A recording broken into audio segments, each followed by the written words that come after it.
तो 17 साल लगे हैं इसको बनने में। हुआ ये था कि 2003 में जो अटल बिहारी वाजपेयी थे हमारे प्रधानमंत्री, तो यह पुल बनने से कोसी विभक्त मिथिला दो दिल फिर से एक बार मिल रहे हैं।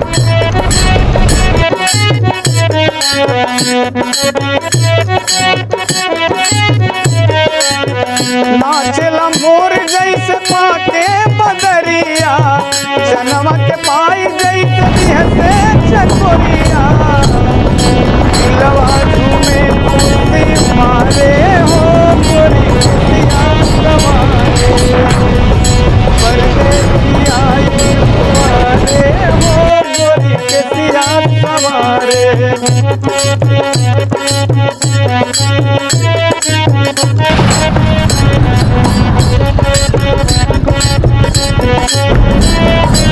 तो भाई साहब हम लोग पहुंच गए हैं कोसी रेल महासेतु के पास, और ये है रोड ब्रिज, ये है रेल ब्रिज, सामने है ये कोसी रिवर। और चलिए अब आपको हम बताते हैं यहाँ हम आप लोग को क्यों लाए हैं, क्यों दिखाने के लिए। यहाँ पे देखिए कुछ लिखा हुआ है 18 सितंबर 2020, मतलब वेरी इंपॉर्टेंट डेट। वो वेरी इंपॉर्टेंट डेट इसलिए है क्योंकि 17 साल के बाद 17 साल लगे हैं इसको बनने में। हुआ ये था कि 2003 में जो अटल बिहारी वाजपेयी थे हमारे प्रधानमंत्री, पूर्व प्रधानमंत्री स्वर्गीय अटल जी, उन्होंने इसका शिलान्यास किया था। और उस समय से इसको बनने में 17 साल लग गए। ये इतना लंबा ब्रिज को बनने में वो इसलिए हुआ क्योंकि जब अटल जी की सरकार चल गई तो कांग्रेस वालों ने इसे अटका दिया और तब से ये पेंडिंग में चला गया।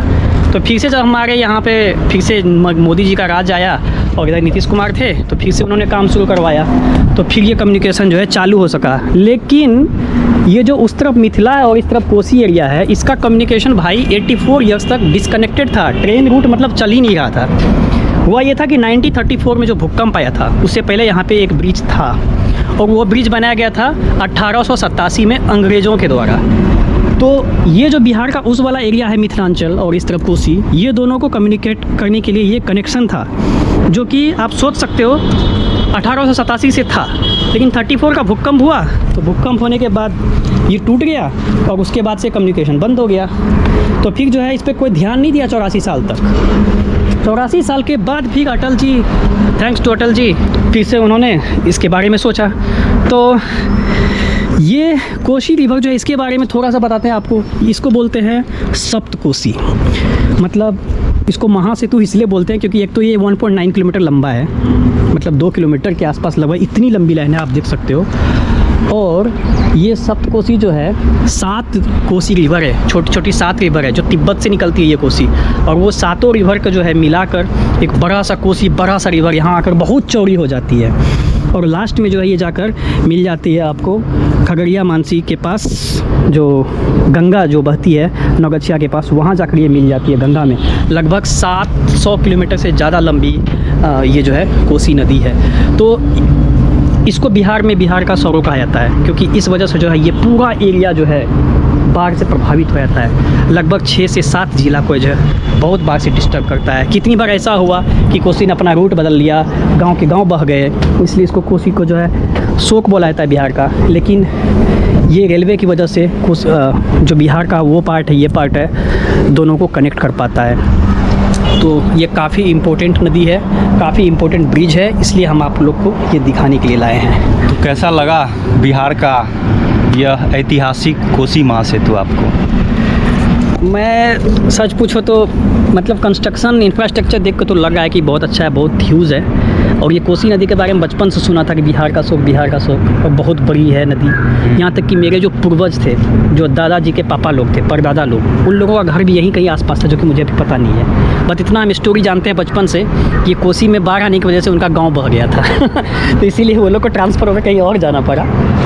तो बचपन की यादें और मेमोरी जुड़ी हुई है। तो डेफिनेटली जब यहाँ आए हैं तो ये चीज़ें याद आ रही है, तो कुछ स्पेशल तो फील हो ही रहा है। बिहार का शौक not in a good way but इससे बिहार का डेवलपमेंट होता है, ये ब्रिज से इतना तो पता चल गया। और यह रेल पुल चालू होने के बाद जो अपना बिहार है वो पूर्वोत्तर से कनेक्ट हो जाएगा। उसके बाद फिर विकास के क्षेत्र में भी हमारा बिहार आगे बढ़ेगा। डेफिनेटली जब 2 एरिया कनेक्ट होगा तो बहुत सारा कम्युनिकेशन, बिजनेस, खास करके रेलवे बहुत मैटर करता है। हाँ, और जो यह पुल है कोसी महासेतु, यह सिर्फ एक पुल नहीं है, यह वह जरिया है जो कोसी विभक्त मिथिला को जोड़ता है। क्योंकि यह पुल जब नहीं था उस टाइम मिथिला दो भागों में बट गया था, एक कोसी के उस साइड और एक कोसी के इस साइड। तो यह पुल बनने से कोसी विभक्त मिथिला दो दिल फिर से एक बार मिल रहे हैं। वाह।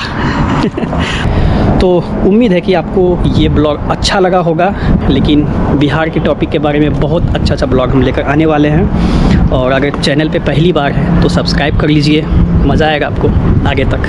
चलते हैं आगे।